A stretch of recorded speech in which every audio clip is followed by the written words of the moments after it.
And what's up, everybody? This is Read the Bible with me. I'm Stan Jr., and I'm so excited to be reading the Bible with you today. Today we're looking at Genesis chapter 40. Chapter 40. We only have 10 more chapters of the book of Genesis, and we would have read the entire book. I'm so proud of you if you've been reading with me every morning.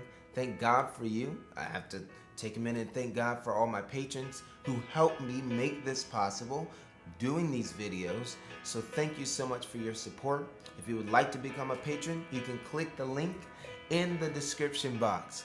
God bless you. So let's look at chapter 40 of the book of Genesis.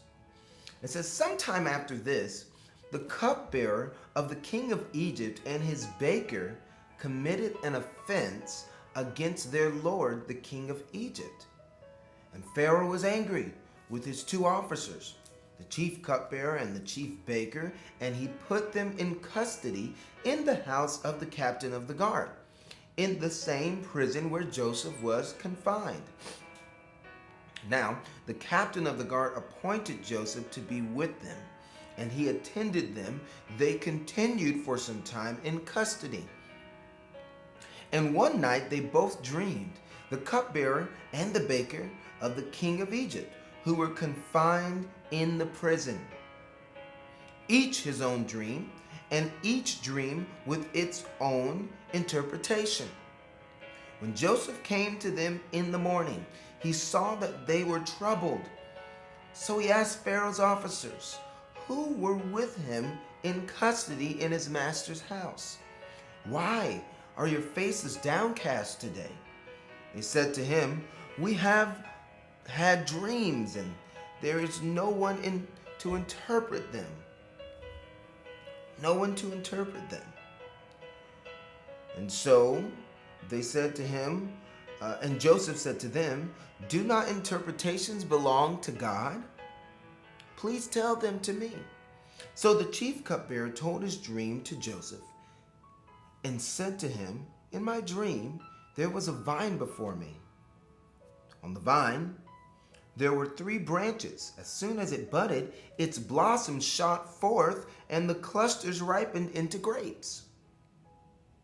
Pharaoh's cup was in my hand, and I took the grapes and pressed them into Pharaoh's cup and placed the cup in Pharaoh's hand." Then Joseph said to him, "This is its interpretation. The 3 branches are 3 days. In 3 days, Pharaoh will lift up your head and restore you to your office, and you shall place Pharaoh's cup in his hand as formerly, when you were his cupbearer. Only remember me. Only remember me. When it is well with you, please do me the kindness to mention me to Pharaoh, and so get me out of this house. For I was indeed stolen out of the land of the Hebrews, and here also I have done nothing that they should put me into a pit." When the chief baker saw that the interpretation was favorable, he said to Joseph, "I also had a dream. There were 3 cake baskets on my head, and in the uppermost basket there were all sorts of baked food for Pharaoh. But the birds were eating out of the basket on my head." And Joseph answered and said, "This is its interpretation. The 3 baskets are 3 days. In 3 days Pharaoh will lift you up on your head from you and hang you on a tree, and the birds will eat the flesh from you." On the 3rd day, which was Pharaoh's birthday, he made a feast for all of his servants and lifted up the head of the chief cupbearer and the head of the chief baker among the servants. He restored the chief cupbearer to his position, and he placed the cup in Pharaoh's hand. But he hanged the chief baker, as Joseph had interpreted to them. Yet the chief cupbearer did not remember Joseph, but forgot him.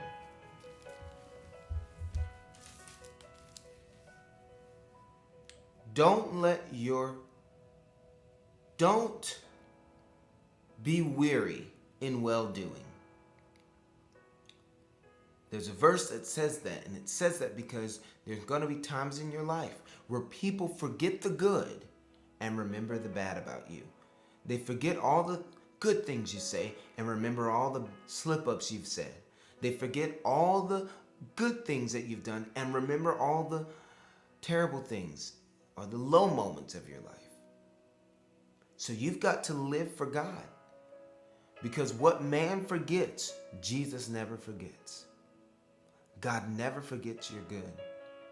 He counts it unto you as righteousness. Now, you cannot earn salvation. You cannot earn heaven. You cannot earn an eternity with God. But the good you do, God remembers it. They're jewels in your crown. What man forgets, God remembers.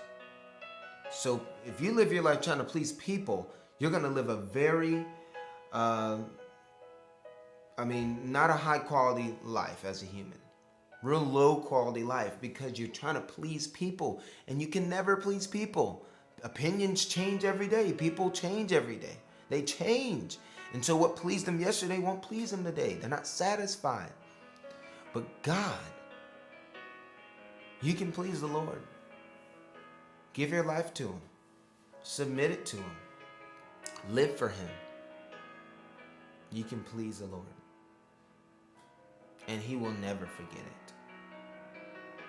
So that was chapter 40 of the book of Genesis. Praise God. I'm so happy that you stayed around to read with me.